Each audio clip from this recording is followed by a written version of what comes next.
Hello and greetings, fellow StarCrafters. PGO Milkcraft here with a 1 versus 1 between the players Fnatic, MSI, TT1, and his opponent, who is going to be Colonel MVP. Not really Colonel MVP. Wow, a canceled drone. Wow, but this is Complexity's MVP, DongRaeGu.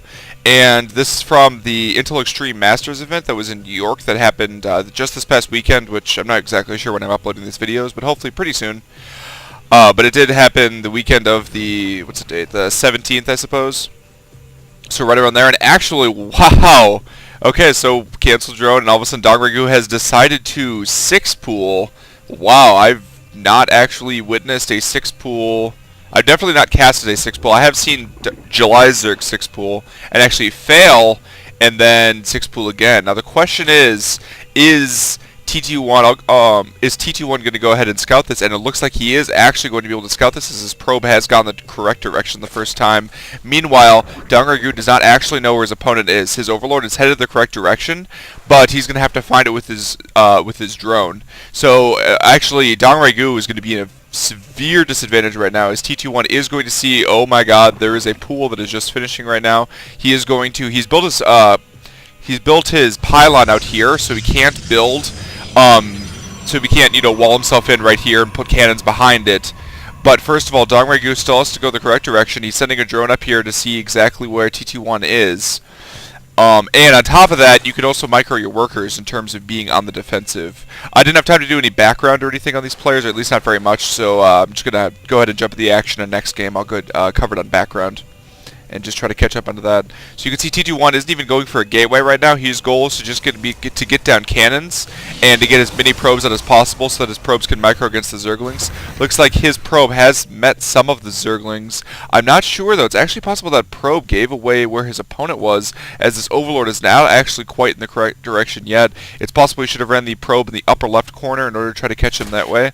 Looks like the Zerglings are going to go ahead and just jump right on into the base. There is already a cannon building here, so all he really needs to do is make sure that the cannon is not taken out by the Zerglings, and then he can basically lowball his way to victory. Although I have seen players, ooh, nice gateway push up. If that had been placed, that would have been perfect, as would have been able to block the Zerglings. Looks like, yep, there comes the gateway, and the gateway is going to be under protection.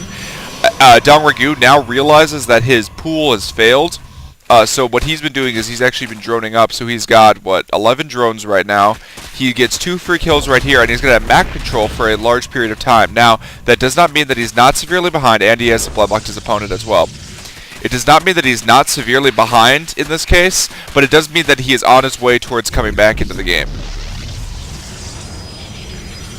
So, alright, so it looks like these Zerglings are going to dance around just a little bit. I doubt that they're going to move in range of the cannon. There's no reason for DongRaeGu to waste any sort of Zerglings like that. And it looks like he's just going to circle around and scout down here at the bottom. And part of the issue for Fnatic at this point in time, a nice sweet spot right there where a couple of the Zergs can actually attack the cannon without being shot by it, or can attack the gateway without being shot by it, which is just a little bit of poor placement from TT1. As TT1 actually could have placed the gateway right here. Now the gateway is chrono boosting out a Zealot. As soon as that Zealot gets out, it's actually going to be considerably more deadly. It's going to be, it's going to be able to basically kill off these Zerglings. And the Cybernetics core is on the way as well, so warp gate timing will not be delayed by that gateway being taken out. It'll just, it's certainly significant, but it's not as significant as, delaying the gateway, which delays warp gates or anything, giving him more time to tech up. Which is going to be incredibly important in this match. Looks like he is almost going to get the full surround. Nice control from TT1, but barely blocked in, but then the cannon barely in range there, able to save that Zealot as he scurries away with, I guess he's, I don't know, swagger. He swaggers away. Walks with swagger, I don't know. Anyway, Zealots are getting a couple of free hacks at the Zerglings, and actually a number of these Zerglings have already been taken out, kind of surprisingly. Although maybe not, he's actually going for an expansion right away. His goal is to stay economically ahead of his opponent. Sometimes Zerg players will opt for something like or Protoss players will opt for something like a 4-gate to follow this build. And actually that Stalker is going to do very nicely against those Zerglings. The reason a 4-gate is popular is because it doesn't give the Zerg player any time to recover. They have to drone up, otherwise they're just going to lose to macro anyway. And that way you can just squash them while they're still preparing. We do see 2 Zealots though, but probably those Zealots are going to be cleaned up. There are 10 Zerglings on the way and 4 additional Zerglings, plus that Zergling might very well escape. Looks like he is probably barely going to be able to escape the clutches of the Stalker. Nice focus firing from the Zealots. However, one of those Zealots was already injured, so he is going to go down. That Stalker's going to want to focus fire that other red Zergling, and probably should be able to clean up the rest of these Zerglings. But I would say he probably wants to head home after this, and looks like that's exactly what he's going to be able to do. He just wants to force more Zerglings for his opponent. You can see he's reforging up right here, getting Pylon. Nice little wall sentry right here is going to prevent any more shenanigans, but nice Overlord placement from DongRaeGu is going to be able to spot the wall in. Not going to spot any more attack, but it is in a good position right there on that little teeny ledge right there to be able to skirt around the base and basically, see whatever he wants to see as long as he's willing to sacrifice that Overlord.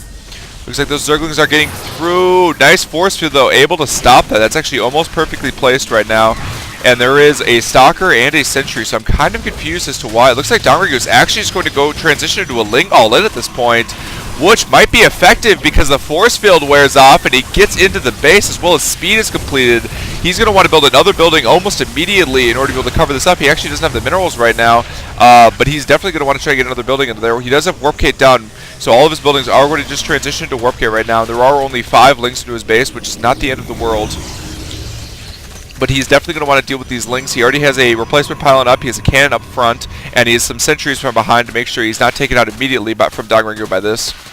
Looks like TT1 is going to bring a couple of sentries over. The sentries should be able to deal quite nicely with those Zerglings. If the Zerglings tried to force target fire one, they'd probably be able to force field, which is why DongRaeGu is not going for that. He's just going to try to keep those Zerglings alive as long as possible. It's very hard to kill Zerglings in your base when they have speed with sentries. Looks like he forgot about the cannon there as he was trying to go for the probe kills, and he ends up losing a Zergling. And then these Zerglings are just going to dance around. Meanwhile, it looks like DongRaeGu is going to aim to take a third. He has what?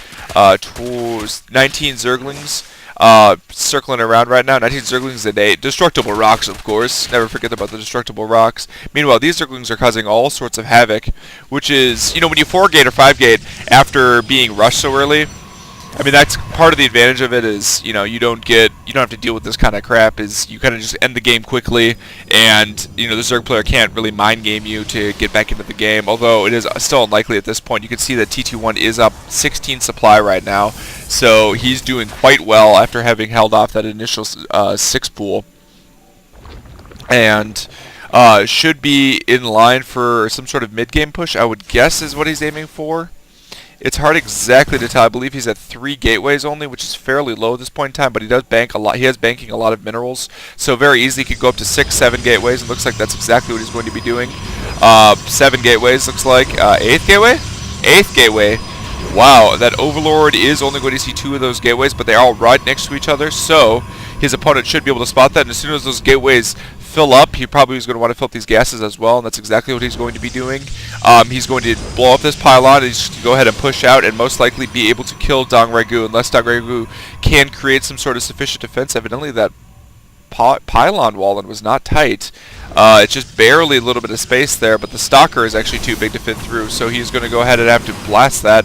I believe that's a corner-to-corner fit, which corner-to-corner fits do not allow the medium-sized units, or large units, I don't know what Stalkers are, but whatever size unit Stalkers are, to go through.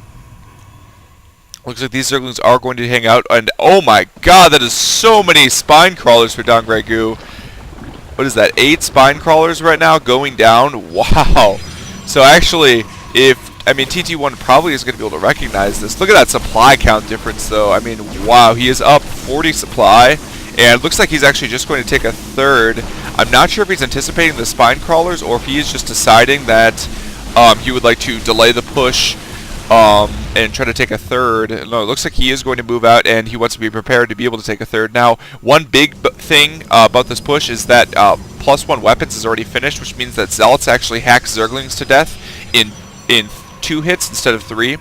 So that's definitely going to be a big difference here, as he does have a relatively Zealot-heavy army to deal with his opponent's Zerglings. He also has an Observer on the way. He doesn't want to get caught on the wrong side of some sort of Zergling,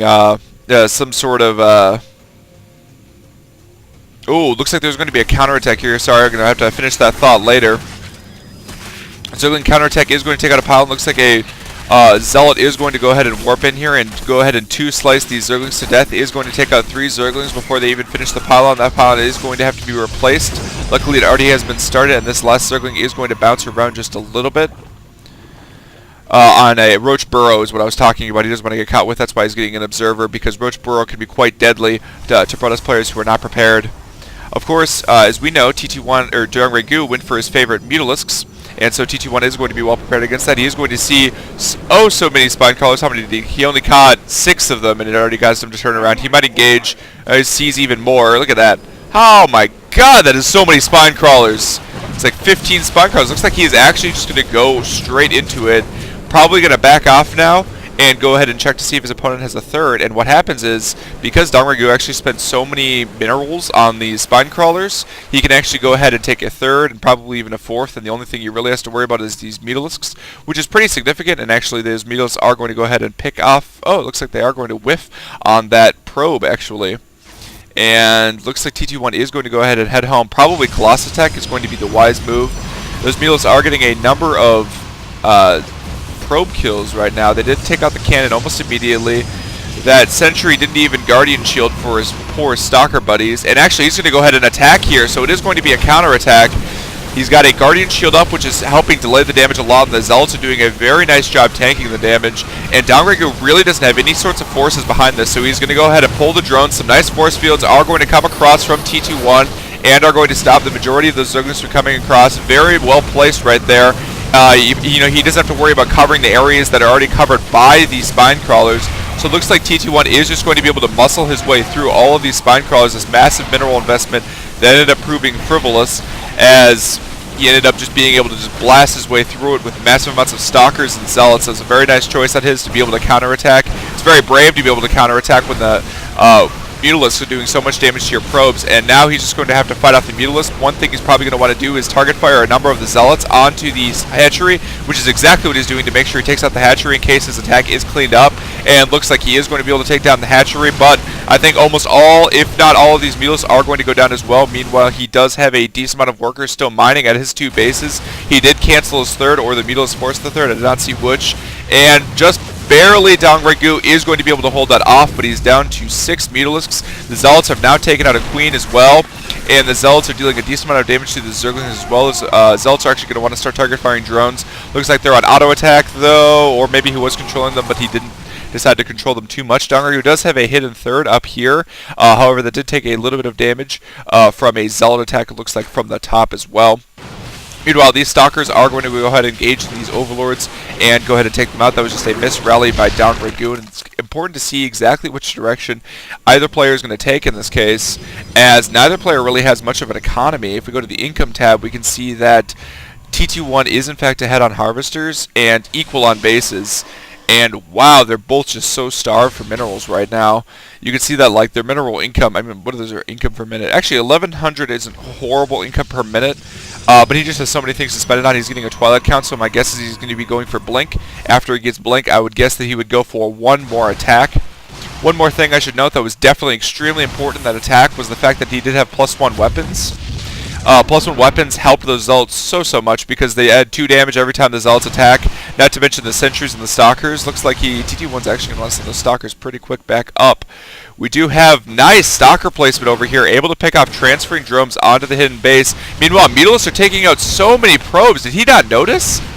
I mean, he might have been spending too much time microing those Stalkers up top, though, because he just lost a huge amount of probes. He is now down by probes after the 6 pool. Go to the Workers Killed tab, and oh my god, those Zerglings are going to be able to take out those Stalkers as well. 55 Workers Killed for DongRaeGu. That's absolutely incredible. I've seen that number that high, but not that often. He's still opting for the Blink tech, because that's going to be incredibly important against these Mutalisks, but he's going to want to go ahead and engage these Mutalisks. It looks like, I'm not sure if his APM is a little slow or exactly what is going on there, but it looks like he's just having a little bit of trouble. I guess he just didn't notice his probes that were actually being attacked right there, as he did just go ahead and let them die. It looks like he's going to be getting a Dark Shrine as well. He does know that his opponent is on Lair Tech, so that is one reason why the Dark Shrine might actually not be effective.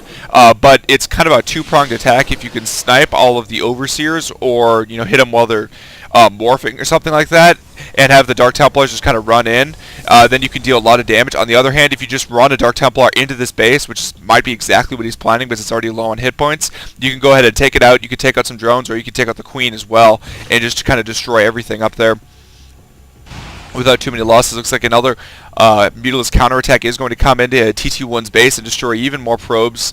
He is now incredibly gas-starved as he is down by about 300 income on his opponent. DongRaeGu, being so good with his Mutalisk Micro, is able to go in, pick off some probes. He's probably not going to assume that that's a cannon, as he probably did click on it. I didn't quite see if he did or not, but my guess is that he did, so he does in fact know that Dark Shrine is coming. Air Weapons level 2, meanwhile, is on its way as well, and that's going to definitely help him out. And this Zergling, that original Zergling from the run-by, not the original, but the second run-by, right when TT1 decided to attack, where there were like 6 Zerglings that went in, that Zergling is still there, just kind of hanging out, and he could very easily, you know, fly all around the base and go ahead and jump into the attack. Looks like the Dark Shrine was cancelled by TT1. Oh, that's interesting. Huh. As he does have a lot of gas, actually, so I'm not quite sure why he decided to cancel it, as Archons could be pretty good against these Zergling armies. It did force DongRaeGu to get that Overseer, was able to snipe that Overseer. Looks like he is actually going to go straight for the throne. He's not going to go up for the second base up there. That would be quite devastating. This is DongRaeGu's pretty much only mining base right now, but DongRaeGu's, all of his forces are committed up here, so these Blink Stalkers are going to be able to go ahead and blink inside. They are going to be able to take out this hatchery very, very quickly. And I'm not sure if DongRaeGu actually is going to be able to hold this out. He does have several sentries as well. There's going to be incredibly useful for their Guardian Shield. Looks like the counterattack from DongRaeGu was able to get the majority of his probes. He is now down to 20 Harvesters, as he did hide a number on the gas. He does have a couple of Blink Stalkers also hiding in his base. We'll see if those end up making a difference. DongRaeGu, most importantly though, ooh, needs a force field to go down for TT1. No force fields before the sentries are taken out, or at least a couple of force fields.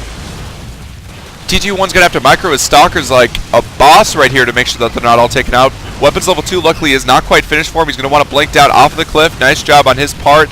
Now able to shoot at the Mutalisk from the low ground without having to deal with the Zerglings in between, but he is going to lose all of those Stalkers. And actually, I'm going to go ahead and say that it's going to be very difficult for TT1 to come back from this position, as those counterattacks from the Mutalisk have been absolutely devastating, as they were able to, in fact, kill the vast majority of TT1's probes. He's now down to 5 Stalkers, and actually, I'm kind of surprised that he ended up deciding to cancel that Dark Shrine, as, look at that, he's going to have to GG out of the game. Wow, I can't believe he canceled that Dark Shrine right there, as, you know, as those, you know, he's got so much extra gas right now that he easily could have gotten a couple of Dark Templar and then warped him into Archons. Archons with +1 weapons are quite good, not just against Lings, but against Mutalisk and for tanking. You know, pretty much everything that he needs right now. So if he did just a couple of Archons in that unit composition, it would have been very difficult to deal with it with Lings and drones, which is exactly what DongRaeGu did when he pulled all of his drones from his main base. And meanwhile, you know, the Mutalisk are just so much faster than the Blink Stalkers that he was able to just go back, counterattack, take out so many probes, then go back over here to his opponent and then just kill him. So I'm not exactly sure when TT1 messed up his build against the 6 pool. It's really hard to say exactly what the best response is to a 6 pool, as a lot of it does depend on what the Zerg player ends up doing. Obviously, going for the 8 Gale all-in is really tempting, as they are going to be pretty weak at that time, but when they have, like, what, 10 Spine Crawlers right there, it's pretty difficult to chew through without, you know, Immortals or without Colossus to be able to really get some really heavy DPS going through those things. So while he was able to do it, you know, he ended up losing his force. DongRaeGu snuck a third, was able to keep the third, and then use that as his natural right here, and just keep his mineral income flying. His Mutalisks were incredibly deadly, as he's always deadly with his Mutalisks, and very exciting game, actually. I can't believe he came back from losing a 6 pool. I've only seen 2 6 pools now from pro players, and both times it was a failed 6 pool that led to the Zerg player winning. July Zerg was the other player. And this is PGO Milcraft. Moving on to game number 2. This is a best of 5, by the way, if I didn't mention that. Signing off.